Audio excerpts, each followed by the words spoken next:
Don't touch that piece. The voice was low, almost too calm, but it stopped the boy cold. Micah's hand froze inches above the board. His twin brother Eli looked up sharply, the warmth drained from his face. The millionaire across from them leaned in, his smile curdled now, something dark hiding behind his eyes. I said, he repeated, slower this time, don't touch that piece. The clock ticked. Micah didn't move. Outside the wide glass windows of the penthouse, the skyline shimmered like nothing bad could ever happen up here. But inside, the air had gone still. Tense. One wrong move, and not on the chessboard. Eli stood. You don't want us to win, do you? The man smiled again, but it didn't reach his eyes. Boys, this isn't about winning. It's about understanding. His fingers tapped the edge of the table once, twice. A signal. Micah dropped back into his chair, eyes locked on the board. And then, quietly, almost like it wasn't meant to be heard, he said, You think you're the only one who knows the Black Bishop's sacrifice. The man froze. A muscle twitched in his cheek. How do you know that? He asked. Eli didn't blink. We know what you did in 1997. The silence hit like a slap. The millionaire leaned back in his chair, and for the first time all night, he looked genuinely afraid. What exactly, he said slowly, do you think you know? Micah reached into his backpack. The room braced. Then everything cut to black. Earlier that year, in a town most people flew over without noticing, Janice Morales was trying to get the school's industrial vacuum to start without kicking it. Again, she was 43, tired, and smarter than anyone ever gave her credit for. The night shift at Fayhill Academy came with more silence than she liked, but fewer people meant fewer looks, fewer questions. She could mop floors, scrape gum off desks, and fold a cafeteria table in one slick motion. Her twin sons, Micah and Eli, were 12, 5th grade. Same height, same freckles, same thick dark hair that curled at the ends. People always said they were gifted, but mostly in the way adults say it when they don't know what else to say. Janice just called them focused. They liked patterns, puzzles. Micah had started doing crosswords upside down. Eli took apart a microwave when he was 6 and wrote it was trying to talk on the fridge in crayon. They were good kids, quiet, but curious, and they always waited for her to get off work. Always. That's where it started, actually, in the janitor's closet on a Thursday night in February, with the soft rattle of rain outside. Janice had pulled them in there to wait while she finished mopping. She left them a box of crackers, 2 books, and her old pocket chess set. By the time she came back, the board was different. Who's winning? She asked. Neither boy answered. They were staring at the board like it had done something unexpected. Then Micah looked up and said, Is it illegal to start a match with a sacrifice? She smiled, confused. No, not illegal. Risky. Because you have to be sure. Like, you can't take it back. Janice didn't think much of it at the time. But from that day on, chess became everything. They stopped reading during breaks and started drawing out board positions on napkins. They checked out books from the library. They played blindfolded. They whispered theories in the car. At night, Janice would pass their room and hear them arguing about something called the Bishop Trap. A few weeks later, she came home to find the entire living room transformed. They'd pulled out showboxes, scraps of cardboard, game pieces from Monopoly, and fashioned a board twice the size of a dinner table. When she asked what they were doing, Eli said, We're training for someone. Who? They looked at each other. Micah just said, We'll know when it's time. It would have been easy to laugh. Call it a phase. But they weren't kidding. They stopped watching cartoons. They stopped going to birthday parties. All they wanted was to study the game. And then, one Friday afternoon, a man in a suit came to the school. He was tall, mid-60s, silver hair, sharp jaw, expensive watch. The kind of man who made people stop walking. He introduced himself to the principal as Henry Whitmore, a major donor, apparently someone whose name had been on the school's fundraising wall for decades. Janice saw him by the trophy case. He was studying a chess plaque from 1986. She didn't think much of it until she saw him again 2 days later. This time he was talking to her boys in the library. He was smiling. They weren't. When she asked about it later, Eli said the man had offered to test them. Test you how? He asked if we wanted to play a real game. One where the winner gets to ask a question the other person has to answer. Janice paused. That's weird. Yeah, Micah said. He told us his favorite opening is the Catalan, but his fingers twitched when he said it. He's lying. And he has a secret. That night, they didn't sleep. The next day, they told her they needed to go to Henry Whitmore's house. Absolutely not, she said. We're not going alone, Micah said. He invited us. You can come. Janice had heard of Whitmore. Everyone in town had. He owned 6 businesses, had a wing named after him at the hospital, and was known for being private and strange. But this was different. This felt off. Still, something in the way her sons looked at her, determined, urgent, not scared exactly but ready, made her hesitate. So she called a number, set a meeting, and on a rainy Wednesday in March, they stepped inside the marble lobby of Whitmore's private residence. He greeted them like old friends. Janice, he said, shaking her hand like he'd known her forever. And the famous twins. I've heard about you.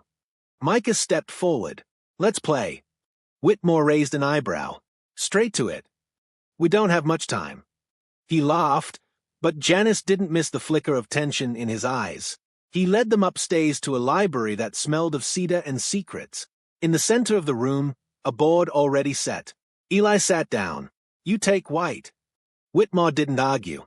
For the first hour, it looked like a game between an aging master and 2 precocious kids.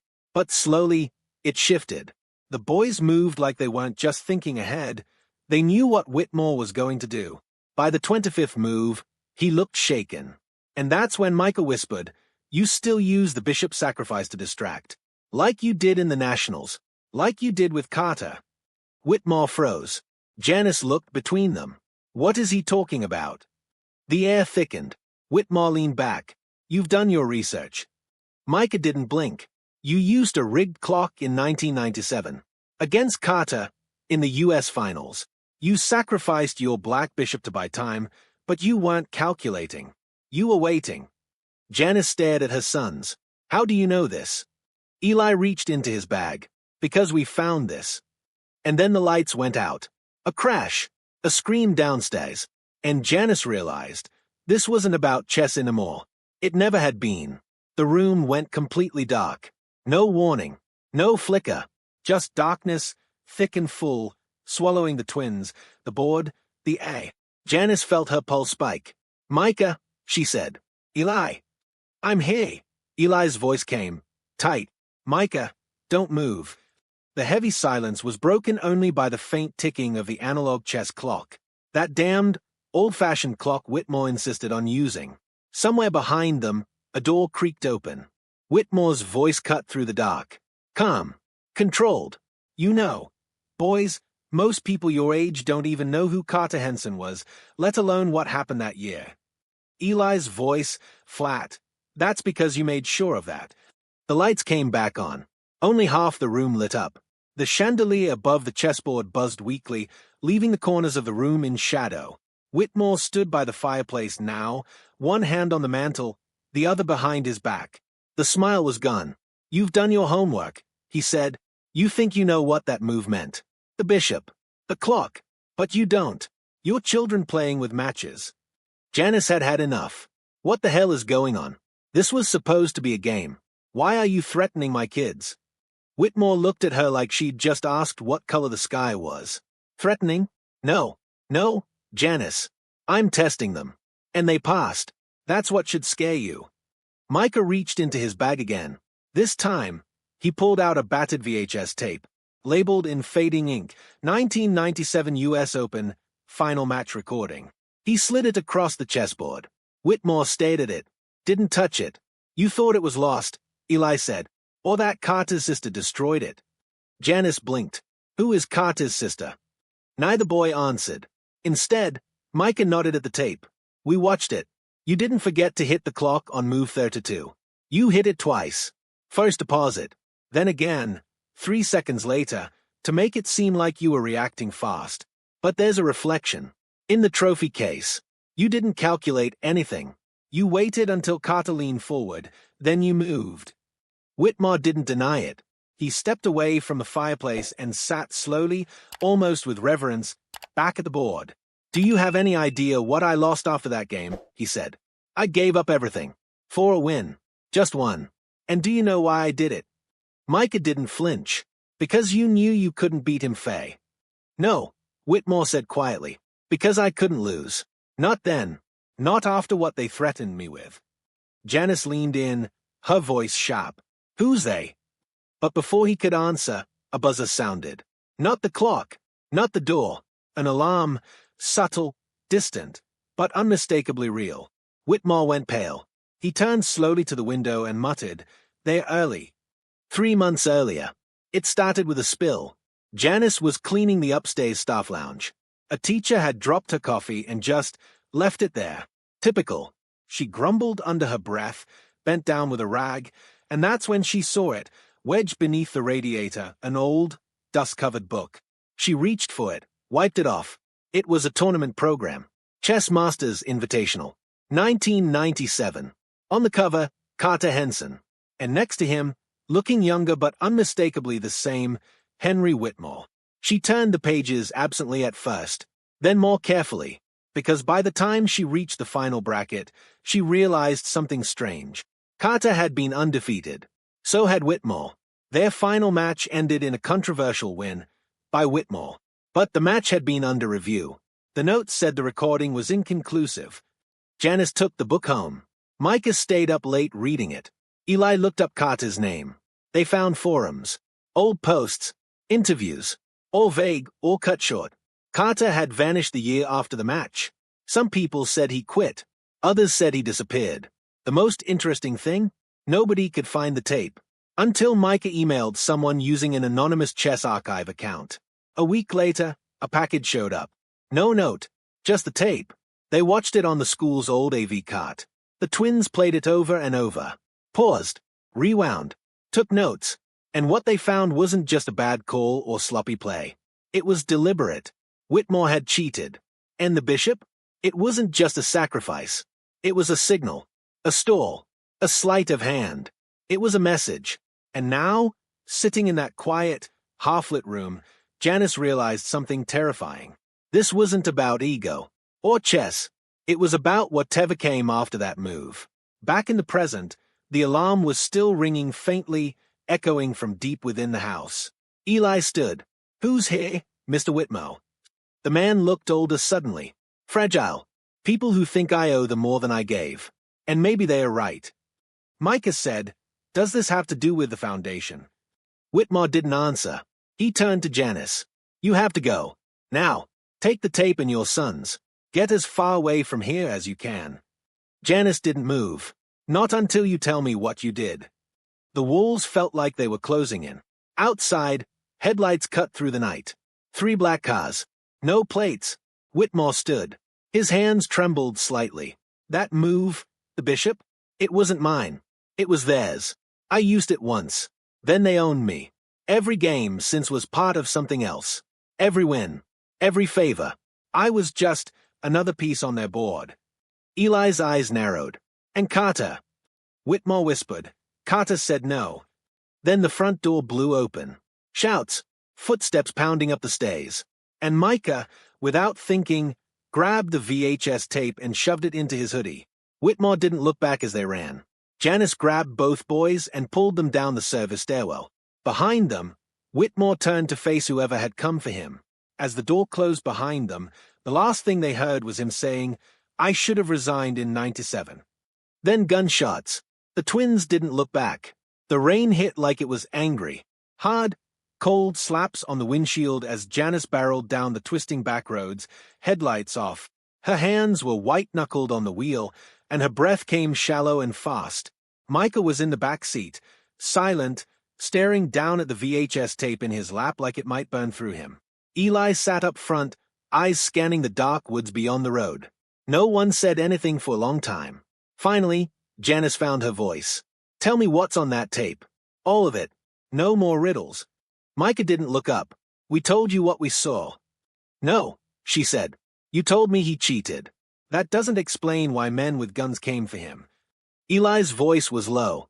"It's not just a match. Not anymore. That game, Whitmore and Carter, it wasn't about a trophy. It was a test. Janice glanced at him. A test for what? Micah whispered, control. That word sat in the car like a dropped stone. Janice slowed at a bend, tires skidding slightly. She turned off onto a narrow trail, one she remembered from her uncle's hunting trips. A place where no one would look. She killed the engine, left the keys in. The woods swallowed the car in silence. She turned to face them. Explain. Everything. From the start. Micah finally looked up. His voice cracked, just once, when he said, Carter didn't disappear. He was erased. Janice's chest tightened. Micah continued. The tape shows more than the match. At the end, after the final move, someone steps onto the stage. You can't see their face, but they walk up to Whitmore. They shake his hand. And then Carter stands, and his confused. Like he didn't know what just happened. Then the screen glitches. Not like damage, like editing. Like something was cut out. We slowed it down. Frame by frame. There's a second camera angle reflected in the trophy case. It shows Carter being pulled aside, taken out a back door. Eli pulled out a folded page from his pocket, printouts of frame captures. Blurry, dark, but real. Janice stared. What is this? Proof, Eli said, and a warning. Micah added, it's not just that Whitmore cheated. It's that they made him. That bishop move, it's part of something bigger. A signal. Every time someone uses it in a national match, someone disappears. Quietly, like they never existed. That's insane, Janice said. I know, Eli said. But look it up. Every match where that move was played by someone in the top 5, something happened. Always off camera. Players retired, moved, died. No one notices. But we did. Janice sank back in her seat. You're telling me this isn't just chess? That there's, what, some kind of organization? Micah didn't answer directly. Eli did. We think it's called the Tally. Janice closed her eyes. That name, it hit something deep and wrong. I've heard that before, she said slowly. Back when I worked at the community center. There was this kid, brilliant, better than you too, honestly. He used to talk about moves that weren't in books. Said he was training for the Tally. Thought it was just a fantasy. He disappeared that summer. No note. No parents came looking. Eli whispered, that's them. That's how they find talent. They play long games. Literal ones. They use chess to test logic, memory, loyalty. If you're good enough, they take you. If you're not, they erase you. Janice turned the key. The engine sputtered. She tried again. Nothing. Dead. She swore under her breath, hit the steering wheel. Where's your phone? She asked. Micah shook his head. No signal here. That's why you picked it. They sat in the dark for a moment. Then Janice looked up. We need to move. We can't stay in this car. Where? Eli asked. There's an old ranger station, maybe a mile through the woods. It should be empty this time of year. We'll go there. Stay low until morning. Micah stuffed the tape in his backpack. Eli grabbed the flashlight. They walked into the trees, branches snapping beneath their feet. The sky cracked open with thunder, and back on the road, a pair of headlights appeared. No sound, no sirens, just light and patience. They reached the ranger station half-soaked and shivering.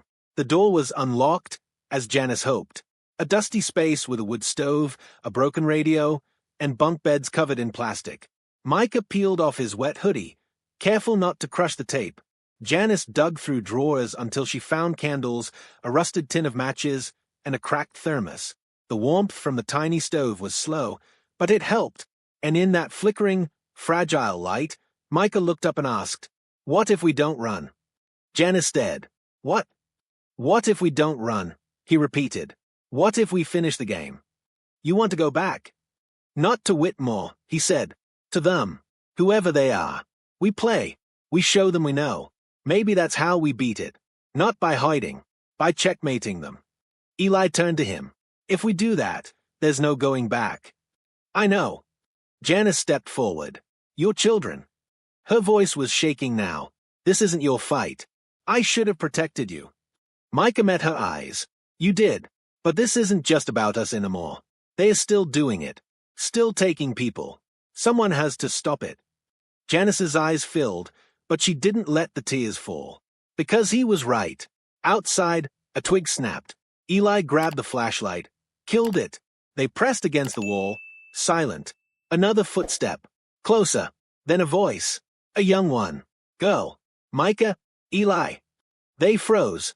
I found you, she said softly. My name is Riley. Carter was my brother. The door creaked open. And there she was. 15, maybe. Thin, soaked, hair clinging to her cheeks. She looked at the twins like she'd been looking for them her whole life. And then she said, I'm here to finish what he started. She stepped inside like she'd done it before. Like this wasn't the first time she'd slipped into a dark cabin in the woods with secrets pressed against her ribs. Riley, thin jacket, Converse soaked through, a notebook gripped in one hand like a weapon. Her eyes darted once around the ranger station, then settled on the twins. Not on Janice, just the boys. You brought the tape, she said. Not a question. Micah nodded slowly. How do you know about it? Riley took a breath and dropped her notebook onto the table. Dust jumped. She opened it to a page covered in tight handwriting, diagrams, clipped newspaper headlines, and something that looked like a tournament bracket drawn by hand. She pointed at the bracket. This was my brother's last match. Janice moved closer, cautious. You said your name is Riley. Riley Henson. She nodded once. Janice exhaled. But Carter never mentioned having a sister. Exactly, Riley said. That shut the room up. She continued, voice low.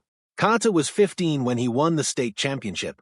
2 years later, he was invited to nationals, the youngest finalist in tournament history. But something changed that year. He stopped coming home between rounds. Wouldn't answer my calls. I was only 10, but I knew something was wrong. Micah asked, why didn't anyone say anything after he vanished? Riley looked down. Because he didn't vanish. Not all at once. After the match with Whitmore, he stayed in D.C. for 2 weeks. Then his name came off every record. Every file. Every transcript. Like someone hit delete on his life. She flipped a page in her notebook. There was a list underlined. Whitmore, 1997, Bishop Sacrifice. Ames, 2003, Knight Swerve Variation. Tanaka, 2006, Reversed Queen's Gambit, error on 19th move. Liang, 2011, disappeared mid-match, opponent played silent mate. These aren't random, Riley said. They are all connected. They are patterned. Every one of them made a move that isn't in any textbook, something custom, specific, hidden in the chaos of the game. Eli stepped closer. A code. Yes. Riley pointed to the bottom of the page. Carter's last move? Black bishop to f4. It shouldn't have made sense. But I think it was his way of saying goodbye. Or a warning. Janice crossed her arms. You've been tracking this on your own. I've been watching them since I was 12, Riley said. I saw Micah play at the district qualifier last year. You used the same bishop formation. I thought it was an accident. Micah blinked. It wasn't. I saw it in the tape. I wanted to see what would happen if I mirrored it. Riley nodded slowly. That's when they noticed you. Janice looked at the 3 kids standing around the notebook like it was sacred. Her voice cracked. Do you all understand how dangerous this is? This isn't just a mystery. People are dying. People are being taken. I won't let you be next. Riley turned to her. You think we have a choice? Her tone wasn't disrespectful. Just honest. They don't care if we're ready. They've already made their move. There was a long pause. Then Janice sat down heavily on the bunk and rubbed her temples. Then tell me what happens now. What do they want? They want players, Riley said. But not for sport. For something else. Strategy. Obedience. Sacrifice. Eli frowned. Sacrifice. Riley nodded. That's what the tally really means. They don't play to win. They play to cost. Every move has a price. They don't collect trophies. They collect leverage. Loyalty. Secrets. Janice whispered. What did Whitmore owe them? I don't know, Riley said. But I think he broke his rule. I think he gave them more than just a game. I think he gave them Carter. Silence again. Outside, the storm softened to a whisper. Then Micah stood. We need to send the tape out. Let people see it. They'll cover it up, Riley said.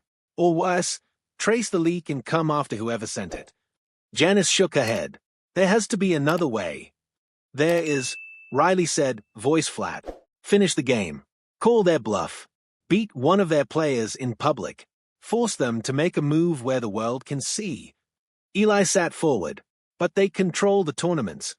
Riley nodded. That's why we don't wait to be invited. We go to the gauntlet. Micah's brow furrowed. That's not real. It's a myth. It's real, Riley said. Invitation only. Underground. One board. 6 players. Winner gets a seat, whatever that means. But it's not about the prize. It's about visibility. They watch. And if we can get you 2 inside, and you win, they'll have to show their hand, Micah finished. Janice stood abruptly. Absolutely not. But Riley looked her in the eye. If they know we're running, they'll chase us. If they think we're playing, they'll hesitate. At least long enough to expose them. Micah looked at his mom. We can do this. We have each other. Janice stared at her sons, at the stubborn glint in their eyes, too much like their father's. The same determination that terrified her. The same belief that some fights chose you, whether you wanted them or not. Your kids, she said. But she already knew they wouldn't back down. I know, Eli said quietly. That's what they are counting on. Janice didn't say anything, just nodded once, and finally, quietly, surrendered. What do you need from me? Riley looked up. A ride, and a promise. Janice raised an eyebrow. What kind of promise? If we don't come back, Riley said, you finish the game for us. It started with a knock on a motel door at 3:17 in the morning. 3 slow knocks. A pause. Then 2 more. Janice was up instantly. She hadn't really slept. Just sat in the armchair by the window, boots still on, eyes watching the parking lot. She moved to the door, her hand hovering over the lock. Who is it? She called, her voice firm. Room service, said a voice on the other side. Janice froze. They hadn't ordered anything. She glanced at Riley, who was already up, knife in hand. She moved quietly, pressed her back to the wall beside the door. Eli was awake too, crouched by the dresser, clutching the backpack with the VHS tape. Micah was still in the bathroom brushing his teeth like it was a regular morning. Janice's eyes met Eli's. He nodded once. Then, from the other side of the door, you're not being careful enough. It was a woman's voice now. Calm, patient, not young, not old. We could have done this a different way, the voice continued. But you've already made a few interesting moves. So consider this a counter. A white envelope slid under the door. Then silence. They waited a full minute before Janice opened the door. No one was there. The hallway was empty. A Coke machine hummed softly at the end. And the envelope lay still on the carpet. She picked it up and opened it. Inside was a single card. Black. No writing. Just a thin silver chess emblem etched in the center. The night. Riley took it, flipped it over. In tiny white print on the back. You've been seen. 1 seat available. Denver. 3 days. The gauntlet. Janice exhaled sharply. So they know we're coming. Micah took the card, stayed at it. Then we just got invited to the table. Riley looked tense. It's a setup. It always is. Eli's voice was steady. We still go. Janice shook her head. How do we even know we're in Denver? There's no address. No time. No name. There will be, Riley said. They always tell you the next move after you commit. It's part of the test. You have to show you're willing to play without seeing the whole board. Great, Janice muttered. So we're in a high-stakes nightmare version of chess, with no rules, no safety, and no guarantee we're not walking into a trap. Micah smiled, but it didn't reach his eyes. Pretty much. They hit the road an hour later. Riley navigated. Micah mapped out possible locations in Denver based on past rumors, abandoned theaters, elite clubs, hidden basements in old financial buildings. Eli sat silent, headphones on, listening to an audio recording they'd taken of Whitmore's voice before the blackout. He was trying to match it to a speech Carter had once given, years ago. The tones were close, too close. Like someone had coached them both. Janice drove, her mind a mess of doubts and dread and a strange, sharp pride she couldn't let herself feel too much of. She watched her rear view mirror like it might speak. They stopped only once. A roadside diner with broken neon and a waitress who called everyone darling. Janice made them order burgers and eat them. It felt like the last normal thing they might get. When they reached Denver, the sun was just beginning to slip below the mountains. The city felt bigger than it should, like it was watching them. The first message came as a notification on Riley's phone. Unknown number. Welcome, Bishop. Check your queen. Then a map link. One location. Downtown. A parking structure with 10 levels. They drove straight there. No discussion. At level 9, they found it. A steel door tucked behind a wall of grates. No signs. No lock. Micah opened it, and inside was a stairwell, cold and bare. At the bottom, a single room. Concrete. White lights. A chessboard on a pedestal in the center. And a man already waiting. He stood as they entered. Late 30s. Dark suit. Impossibly still. He didn't smile. "You're early," he said. His voice was smooth, clipped, like a man who didn't waste words. "We're ready," Riley said. "You think so?" He studied the twins. "Which one of you plays?" Micah stepped forward. "We both do." He nodded. "Then sit. The game begins now. If you win, you get your seat. If you lose, well." He shrugged. "You'll understand what the tally really means." Janice grabbed Micah's wrist. "This is insane. You don't even know what he's playing for." "We're not playing against him," Micah said. The man sat at the board. "Correct. You're playing for your life. And for something else." He opened a case beside him and removed a small box. Clicked it open. Inside was a single pawn. Made of glass. Riley inhaled sharply. That was Carter's. The man set the pawn in the center of the board. Then he leaned back. "You know the rules. First move belongs to the dead." Micah reached out, took the pawn, and placed it at e4. "Then let's see who dies next." The instant Micah's fingers left the pawn, something changed in the room. The lights didn't flicker. No alarms sounded. But a pressure settled over them, thick, invisible, like the air had taken sides. Janice felt it first. That tightness in her chest, the way her breath shortened without warning. Like something ancient had been unpaused. The man across the board didn't flinch. He simply nodded, reached out, and responded, E5. The classic mirror. Micah and Eli didn't speak, but they didn't need to. They'd played together so many times that their coordination was quiet, nearly invisible. Micah made the first move. Eli would anchor the middle game. They always knew their roles. Janice stayed back, arms crossed, heart racing. Riley stood beside her, watching the opponent more than the game. She whispered, "They call him Mercer. Is he one of them?" Janice asked. Riley nodded. "He's not the best, but he's never lost this game. And every time he plays," she paused, "someone disappears." Janice's throat tightened. "Then we end this now. We pull them off the board." "You can't," Riley said. "Not mid-game. Not unless you want to lose more than a match." 10 moves in, the game was balanced. Classic lines. Spanish opening. Both sides cautious. Probing. But then Mercer did something strange. He moved his bishop, not forward, not back, but to g4. A quiet move. Unthreatening. But something about it was wrong. Micah blinked. Eli sat forward. Janice felt it too. The way Riley tensed like a wire pulled too tight. "That's not a move," she whispered. "That's a trigger." Micah didn't move. "Explain." Riley's voice was quick now. "There's a sequence, 3 pieces, placed in specific squares. It's not about strategy. It's about signal. When all 3 are aligned, something happens. Some way. Someone gets activated. Someone gets taken out. It's not a game anymore. It's a contract. Can we block it?" Eli asked. "No," she said. "You have to redirect it. You can't stop the signal, but you can change who it lands on." Janice stepped in. "You're saying this game ends with someone gone, and our only choice is who?" Riley looked at her. "Yes." Janice turned to her sons. "You walk away now. Do you hear me? This isn't winning. This is choosing who gets erased." But Micah didn't move. "Mom," he said, voice trembling but firm, "we can't let them keep doing this. If we forfeit, someone else pays. This time, we're not letting them choose." Riley nodded. "We can turn it back on them. The signal can loop." "Ow!" Eli asked. There's a formation Carter used once. It's not in any book.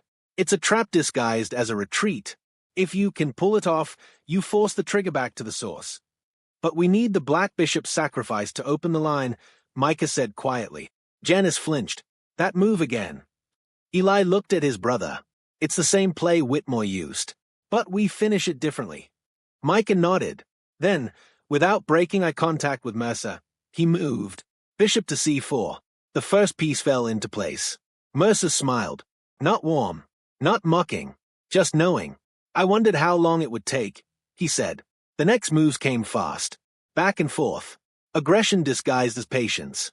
Each placement edged the board closer to something invisible, something off the grid of black and white. Then came the key. Micah moved his queen out early. Too early. It was a mistake in any other game. But hey, it was the final signal in the sequence. Mercer's smile dropped. You looped it, he said quietly. Micah didn't answer. Eli reached into the backpack and, without warning, slid the VHS tape across the table toward Mercer. Game's not just here, he said. It's in the recording. You know what's on it. Mercer's eyes locked on the tape. For the first time, he looked unsure. I can make this disappear, he said. So can we, Micah answered. But not before we press play. Riley stepped forward, voice low and fast. The pawn. Move it now. Eli grabbed it, Carter's pawn. The one made of glass. Still in play. He pushed it forward. Final move, Carter's gambit. D6. And the board trembled. Not literally, but something shifted. A hum, somewhere in the walls. The lights dimmed for just a moment. Then steadied. Mercer looked smaller. He didn't move. Didn't breathe. You've triggered it, he said quietly. Micah nodded. Then go ahead. Let them feel it. Mercer stood. And then, unexpectedly, he said, thank you. They all froze. Janice stepped between him and the boys. What are you talking about? Mercer smiled faintly. I've been playing for 16 years. Never won. Never lost. Always kept the board turning. Always made sure they got what they needed. But I wasn't alive. Not really. He picked up the pawn. Held it up to the light. Carter was the last one who played with purpose. Until now. Micah's voice cracked. What happens to you? Mercer shrugged. It doesn't matter. You've made the next move impossible for them. They'll come after you, of course. But for now, you broke the sequence. You didn't just loop it. He looked at the Meech in turn. You freed it. He dropped the pawn back on the board. And then, without a word, he stepped back through the steel door. Gone. Just like that. Janice collapsed into the nearest chair, hands shaking. Riley slowly pulled out her notebook, crossed out Mercer's name. Then she turned to Micah and Eli. You're not players anymore, she said. Micah blinked. Then what are we? Riley closed the notebook. Your names just got added to the tally. But not as pieces. She looked up. As threats. They left the underground room in silence. No one tried to stop them. The door opened. The elevator worked. The street outside was quiet. It was the most unsettling part of all. How easy it was to walk out after what they'd just done. Too easy. Janice drove with one hand on the wheel and the other clenched tightly around her phone. She hadn't said a word since they left the garage. Micah and Eli sat in the back seat, facing forward, eyes glazed like their minds were still caught in the game. Riley rode up front, her boots muddy and soaked, notebook clutched in her lap. After about 10 minutes, Janice finally said, So what now? We wait for them to retaliate? Hide? Run? Riley turned her head slowly. No, we don't run. Janice laughed bitterly. That's easy to say until someone's at your door with a silencer. Eli spoke, quiet but steady. We made noise. They have to respond. But we still have the tape. And now we have their pattern. That's leverage. Riley nodded. The next move is public. Loud. They've relied on secrecy too long. They operate in the shadows. That's their only real strength. So we rip it away. Micah looked up. We release the tape. Not just the tape, Riley said. We tell the story. Every part. We leak it to the right people, not the press. They won't touch it. But the obsessives. The chess forums. The data miners. The conspiracy nerds. The tournament nerds who document everything. They'll take it seriously. If we show them the right pieces. Janice narrowed her eyes. And when the tally finds out? Riley smiled grimly. They'll be too busy dealing with the fallout to erase us. For a little while, anyway. Micah leaned forward. We need to make them feel hunted. They checked into a cheap motel on the edge of town under a fake name. Riley immediately took over the room's single desk, spreading out her notes, booting up her old laptop, plugging in a portable scanner and a second-hand camcorder she pulled from the bottom of her duffel. Janice watched her with quiet awe and quieter fear. This girl had lived her whole life preparing for this war, and now that it was here, she didn't hesitate. Eli digitized the VHS footage, converting it frame by frame, editing carefully, adding red circles over reflections, slowing key moments. The tape was grainy, but undeniable. Micah dug through online chess forums, searching for the right accounts. Trusted names, anomalies trackers, people who would recognize the implications of what they were seeing. He composed a message. This was never just a game. Watch closely. Then ask yourself how many players are missing. They uploaded the video to 5 separate locations, sent encrypted copies to trusted pseudonymous accounts, released the diagrams and notes under an alias, the Bishop's Clock. They didn't sleep that night. The reaction came fast. By morning, threads exploded across chess subreddits and deep strategy forums. At first, it was just curiosity, then disbelief, then obsession. One user cross-referenced tournament footage from the last 30 years. Another matched player retirements with strange, unexplained disappearances. Someone dug up old interviews with Carter Henson's early coach, who had cryptically mentioned moves that didn't belong to any book. Another found a bootleg audio file of Whitmore in 2001 speaking at a fundraiser. Sometimes, a sacrifice is the only way to win the room, not the board. The internet was catching on. Not everyone, but enough. Then the counterstrike came. The original accounts that posted the footage were shut down. Hard. Some vanished mid-thread. Whole archives blinked offline. Emails were bounced. Forums locked. Michael watched the takedowns in real time. They are scrubbing it, he said, trying to make it disappear again. But it's too late, Riley replied. Enough people saw it. Someone downloaded it. Someone shared it. It's out now. Janice stepped in from the hallway, holding a folded piece of paper. I found this under our door. Everyone froze. She handed it to Riley. Just one line, printed on clean, white paper. You're invited to watch the next game. Tally Room 6, Phoenix. One night only. No names. No time. But the message was clear. Riley stared at the paper like it might explode. What is it? Eli asked. Riley's mouth was dry. The tally doesn't send second invitations. Not like this. This isn't an invite, it's a day. Micah looked at his brother. They're baiting us. Janice shook her head. Then we ignore it. We already sent the signal. They can't put it back in the box. No, Riley said. They can't erase it. But they can distract, bury it in a bigger spectacle. They'll put on a show in Phoenix, one more game, high profile, clean, legit, and let the world forget. That's how they survive. Micah stepped toward the table. Then we show up. Not to watch, to interrupt. Riley met his eyes. We can't just walk into the tally room and make a scene. Eli cut in. No, but we can make the board ours. Crash the game. Reveal everything. In front of their players. On their turf. Let them try to erase us in the light. Janice exhaled slowly.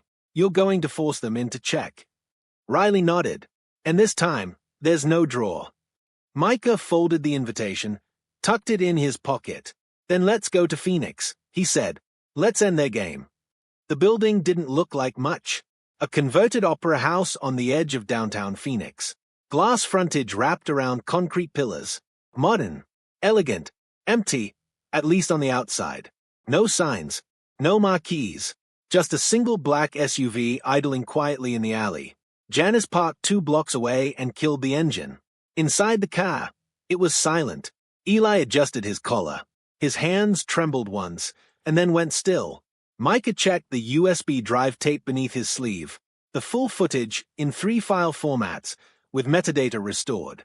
Riley had already uploaded copies to a cloud server, but this one was special. It was for them. For the people inside the tally room. The ones who still believed they were untouchable. Riley had memoized the seating chart.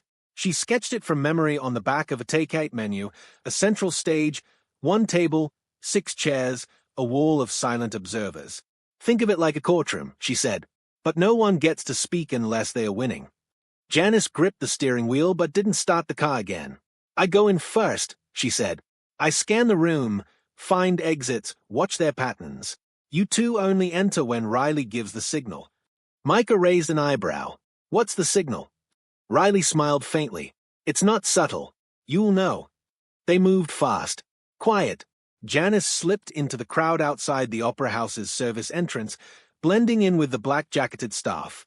She clipped a stolen ID badge to her coat and ducked inside. Riley flashed a laminated press pass, fake, but flawless, and vanished down a side hallway. Micah and Eli waited in the alley, watching the building's windows flicker as lights went on, then dimmed. At 7:46 p.m., the tally room opened. Inside, it was colder than expected. Every surface polished, every person purposeful. The room itself was tiered like an ancient amphitheater.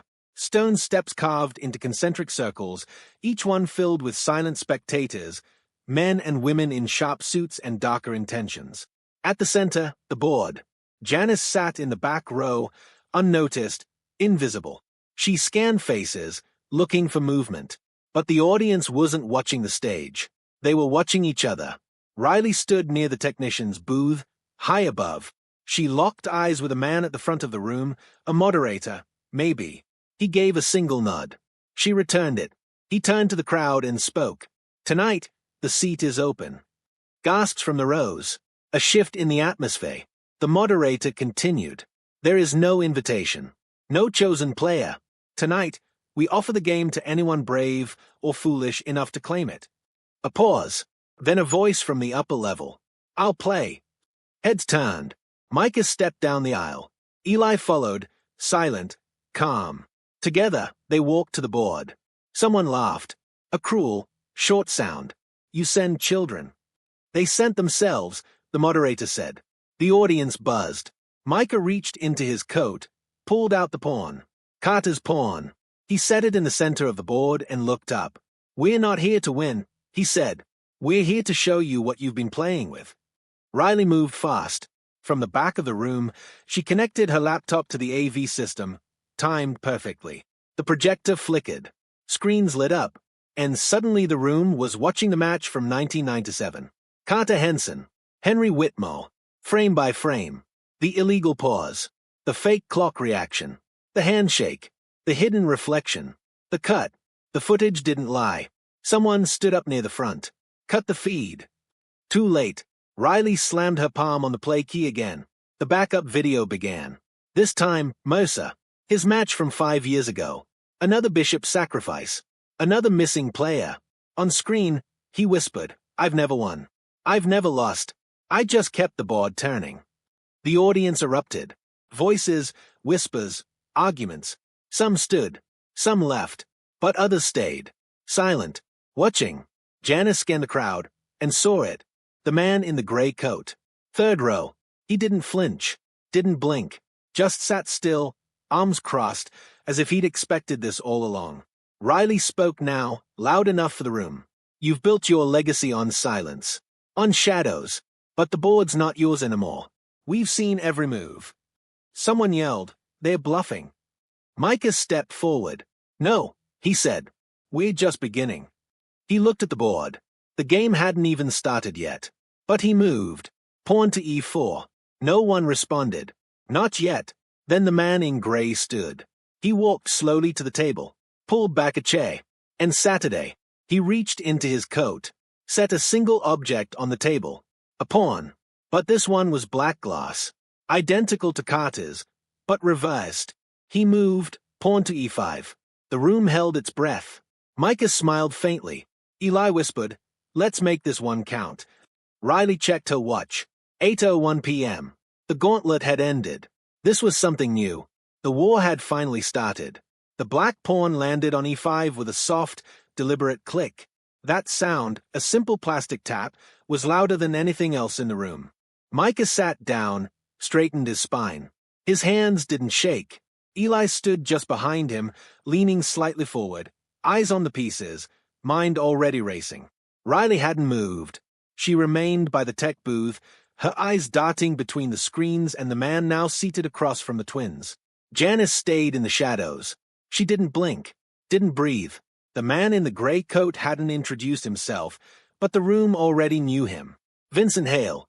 Not a rumor, not a shadow. A name whispered in back rooms and redacted in reports. The kind of man who didn't exist on paper but sat beside presidents. He leaned forward now and looked at Micah. His voice was even, almost fatherly. "You're brave. That's not always wise." Micah replied, "Neither is hiding behind pawns." Hale smiled faintly. "Then let's see how far you make it." The game began. They played fast at first. Hale clearly expected a standard opening, and Micah gave it to him. The Gaucho piano, a safe line. Conservative. But Micah wasn't playing to trick him early. He was inviting pressure. Eli had explained it on the way there. Don't try to beat him in the opening. Let him feel control. Then tear it away. By move 14, Hale was leaning in, frowning slightly. Micah sacrificed a knight on move 15. Unnecessary. Bold. A murmur rippled through the audience. Hale hesitated. Janice caught it. The hesitation. She leaned closer. He's not used to players who want to bleed. Riley whispered to herself, "That's Carter's pattern." Then Hale moved. Quick. Almost careless. Micah and Eli exchanged a look. That was the bait. They moved together, bishop sweeping across the board, queen stepping back. A long-range pin no one expected. The board shifted. The audience quieted. By move 21, Hale was on defense. He didn't smile anymore. In the back row, someone stood and walked out. Then another. By move 26, half the room had left. Not because they were bored, but because they were uncomfortable. Because they knew what this meant. Not just a game. A message. For the first time, a match in the tally room was being witnessed. Exposed. Micah played a bishop to f4. It looked harmless. A backup. But Riley flinched. "No," she whispered. "That's too soon." But Eli didn't panic. He knew what his brother was doing. They weren't following Carter's path anymore. They were modifying it, breaking it, shaping it. They weren't here to mimic the ghosts. They were here to replace them.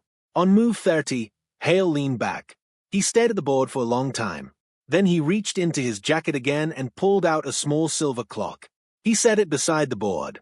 "Let's make this official," he said. Janice's heart dropped. That clock. The same model from 1997. The same mechanism that had been rigged to steal Carter's time, his focus, his future. Micah didn't blink. He reached forward and hit the top. The clock began to tick. From that moment on, there were no long pauses. No slow plays. Every move came with a deadline. And every second cost more than time. Move 36. Micah sacrificed his remaining bishop. Eli took a step forward, gripping the back of the chair. "Now," he whispered. Micah moved the queen, deep into enemy territory, protected only by a pawn. Hale's jaw tightened. He moved a rook to intercept. Micah hit the clock, and with calm, terrifying precision, Eli reached over and moved the pawn up, one square. Protected. Secured. Hale looked down. His next move should have been obvious. It wasn't. He hesitated. For the first time in 2 decades, Vincent Hale didn't know what to do next. The crowd didn't clap, didn't gasp.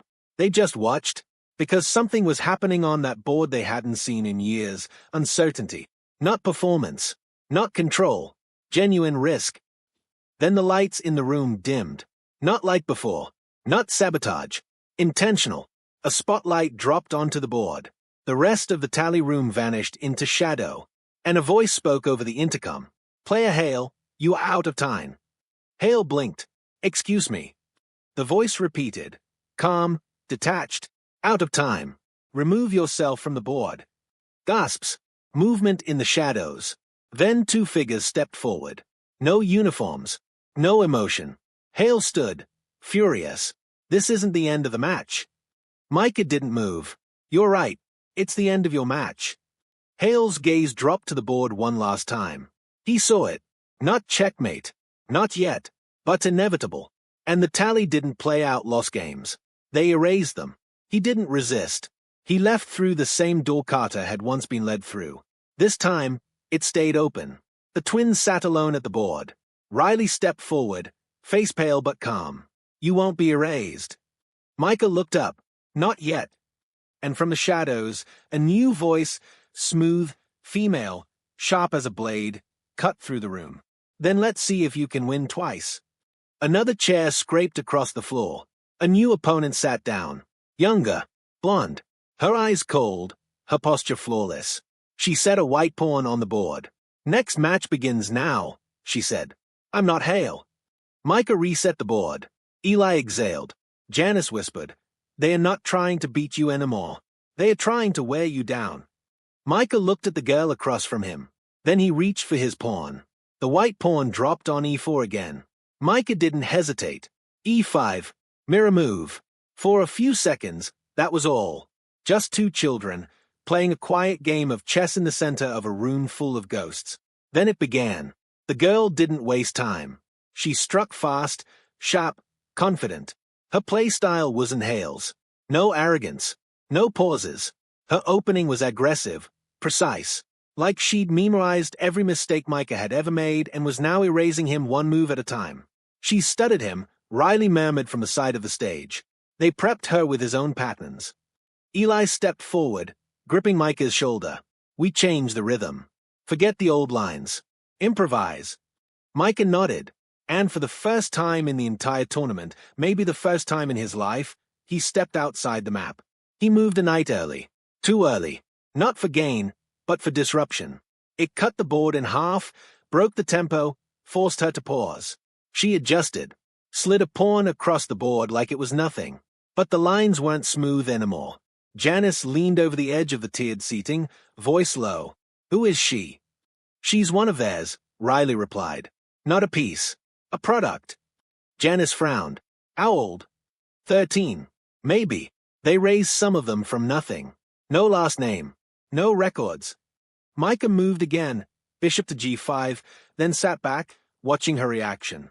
The crowd had thinned, but the ones still here were leaning forward now. There was something new happening. Not just a challenge. Not just spectacle. Uncertainty. Micah had always been good. But this was more than good. This was dangerous. Not to him. To them. To the whole system. Because it wasn't supposed to work like this. You don't throw kids into the tally room and watch them flip the board. On move 19, the girl slipped. It was small, barely visible. A pawn advanced one square too far, exposing her right flank. She didn't even blink. Covered it with a knight.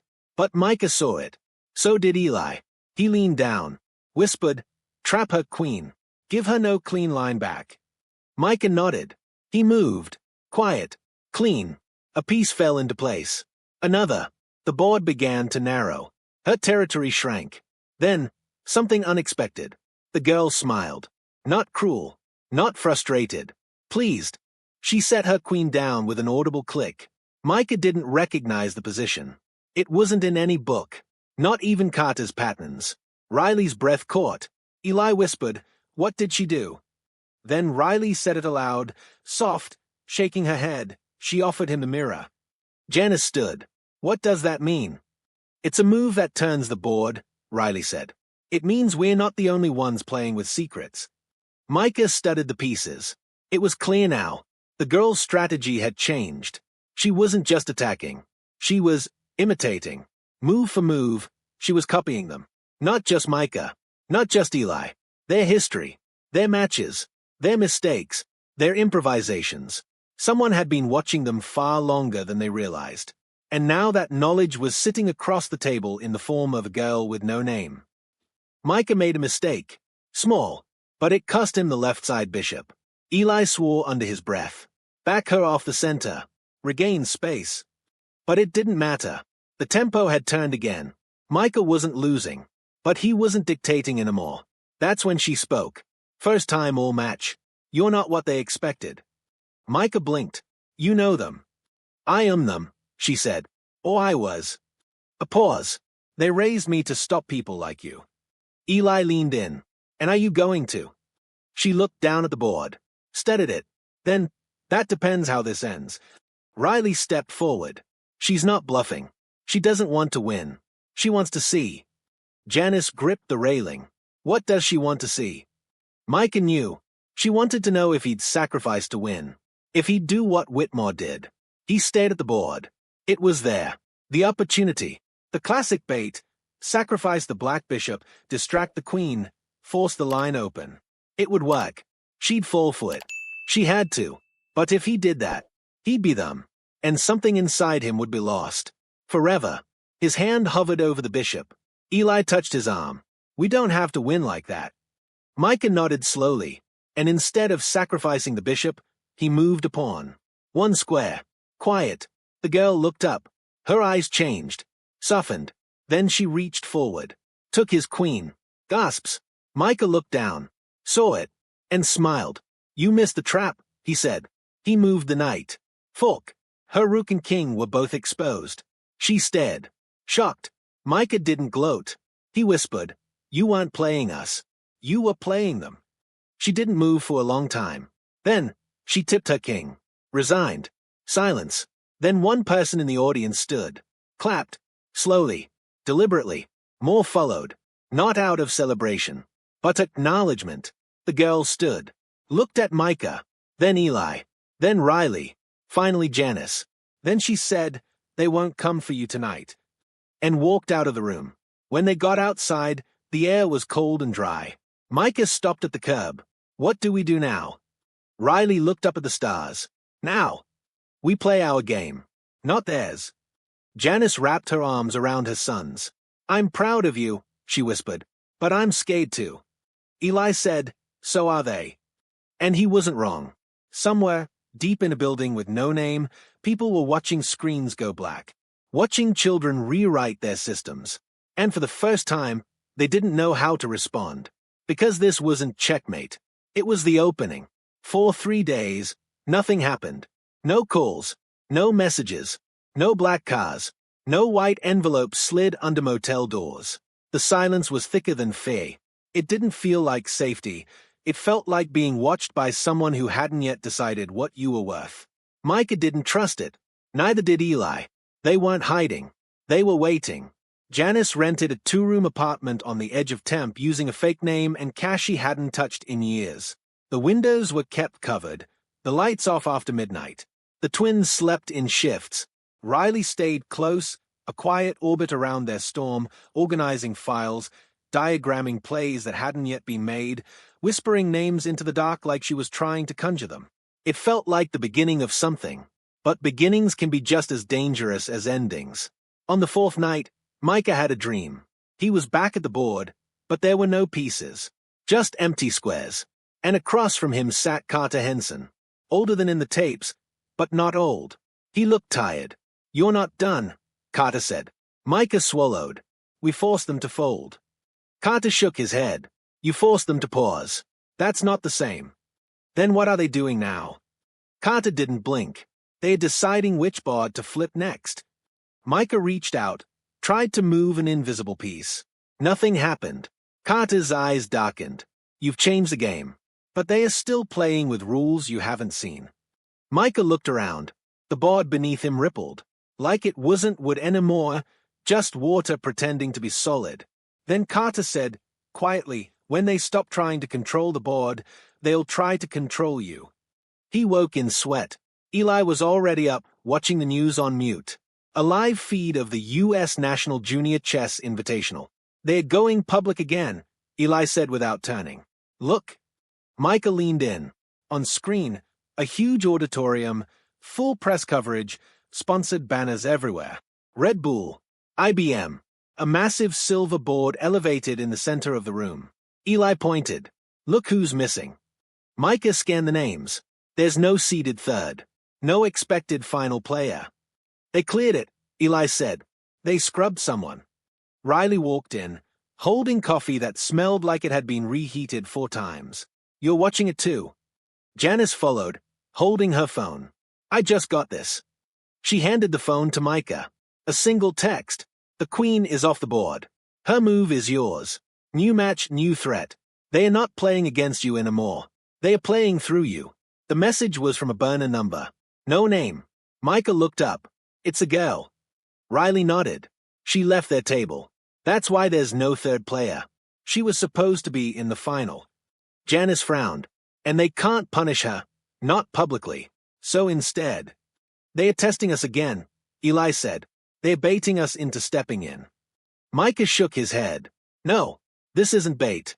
It's leverage. They're saying, you either come play, or we pick someone who won't know they are being used. Janice looked at them all. So what do we do? Let it happen. Micah's hands were already moving, pulling out a crumpled tournament flyer from the bulletin board, circling names, identifying patterns. Then, softly, we crash it. They drove west again, back into California. The tournament was set in San Diego at a university auditorium. All public, cameras, live streams, families, and that was what made it dangerous. The tally didn't usually operate in the open. But now, they didn't need to, because this time, they weren't the ones making the move. They'd built a system that could function without them. People had seen the videos, debated them, dismissed them. The world didn't want to believe there was rot in something as quiet as chess, and that disbelief was their greatest protection. When they arrived at the venue, Janice parked far from the entrance. They wore no disguises this time. They wanted to be seen. Inside, the room hummed with tension. 100 students, judges, parents, sponsors, cameras from niche outlets, a polished announcer on a headset talking about the next generation of grandmasters. Micah scanned the crowd, found the player list. One name stood out, James Weiler, age 13, Midwest regional champion. Eli pointed. Here's the one. Here's their new piece.